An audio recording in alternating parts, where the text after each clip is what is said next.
it was launched on the market, the KTM shocked the motorcycle community. With its big power, immense power, 160 horsepower, it was the fastest adventure motorcycle on the market. But recently, BMW came with an update. It's the ShiftCam technology, which offers more torque than the KTM and at a lower RPM. Still, BMW offers only 136 horsepower. But what about usable power? And which one is the fastest? That's what we want to find out today.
Good job, man.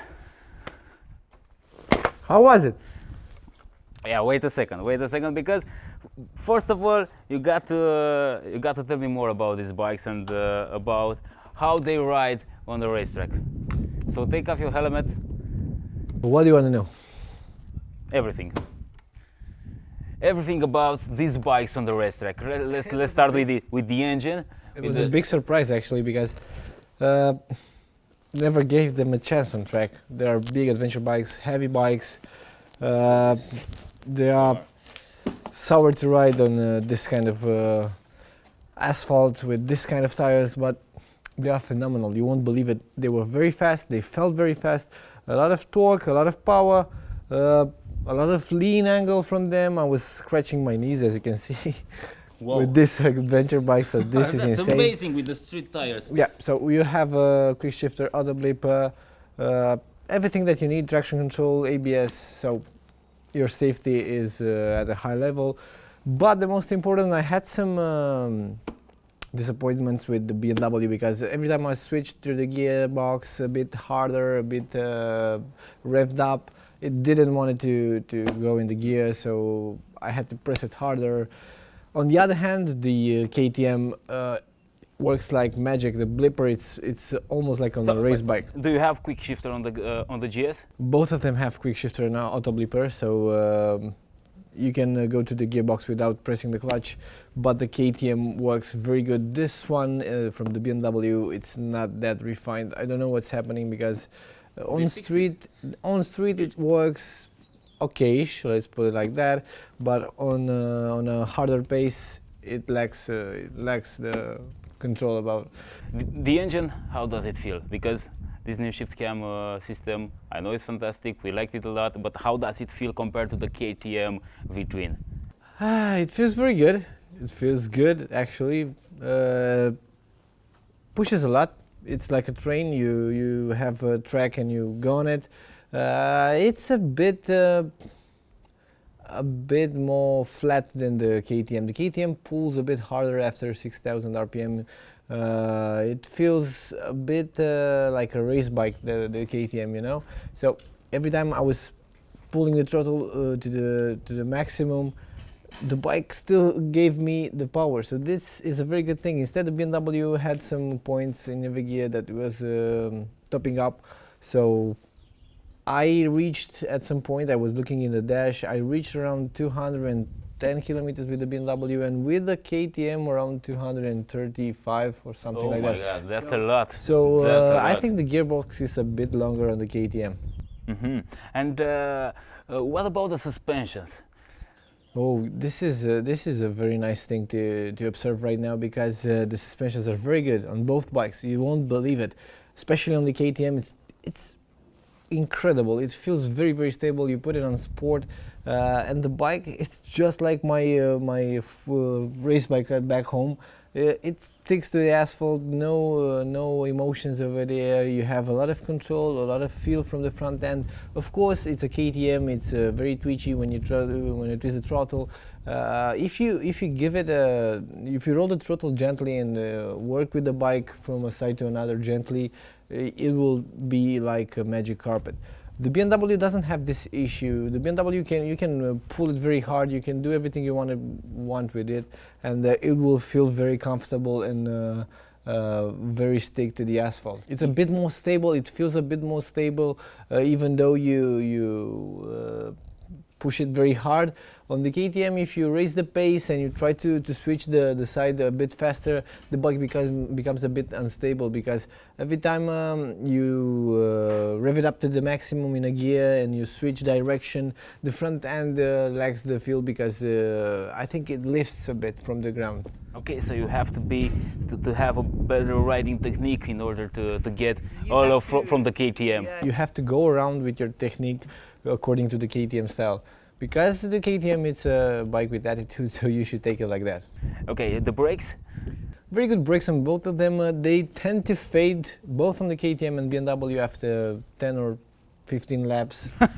Lever was closer to me, but it's normal, because we're on a racetrack and you have to brake very hard. What about the electronics?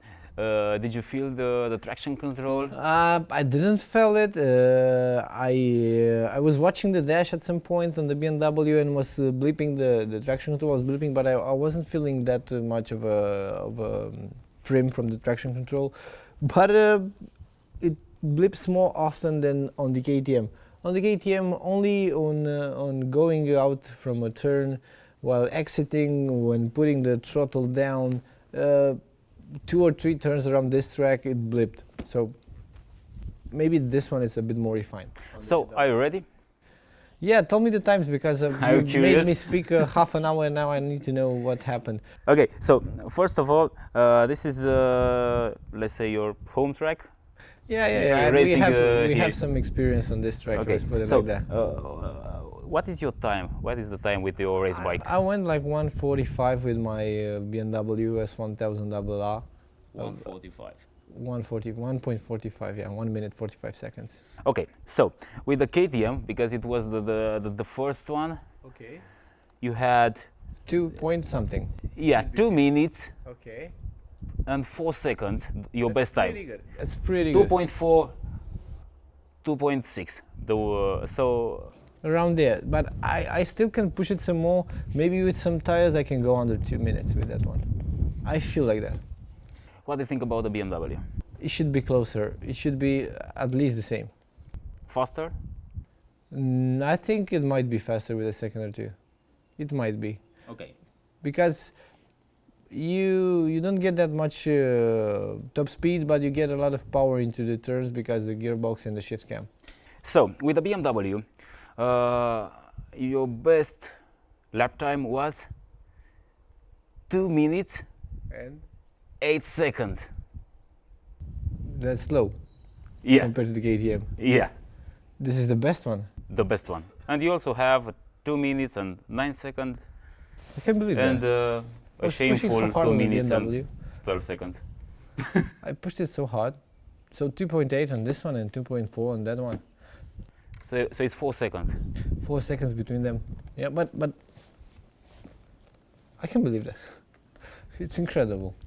I was expecting this one to be a bit faster because I was watching the clocks at some point in the turn, and this one was a bit faster on 3 or 4 turns, and I think, oh, I'm gonna have a good time. Yeah. Maybe we should do it again. Yeah, but let's change the tires. Okay. Meanwhile, don't forget to subscribe to our YouTube channel for more videos like this one. So KTM is our winner for today, the fastest bike on Motor Park Romania racetrack. The guys at Hornig sent us some parts. This is a windscreen. Imagine how can I hide underneath that windscreen on the straight line. If you're going off-road, or if you're not paying attention, or if you had bad luck, you need one of these. Regardless of conditions, you should have these parts on your bike because the cylinders are very exposed and you need to protect them. This one is the most important The for the headlight racetrack. protection, yeah. Yeah, but it looks adventurous, don't you think? So do you remember we tried these ones Yep. a couple of months ago? On this type of bike, yeah. So watch the video, and if you want to find out more about these parts, check them out on the Hornig website. You can find the address in the description below.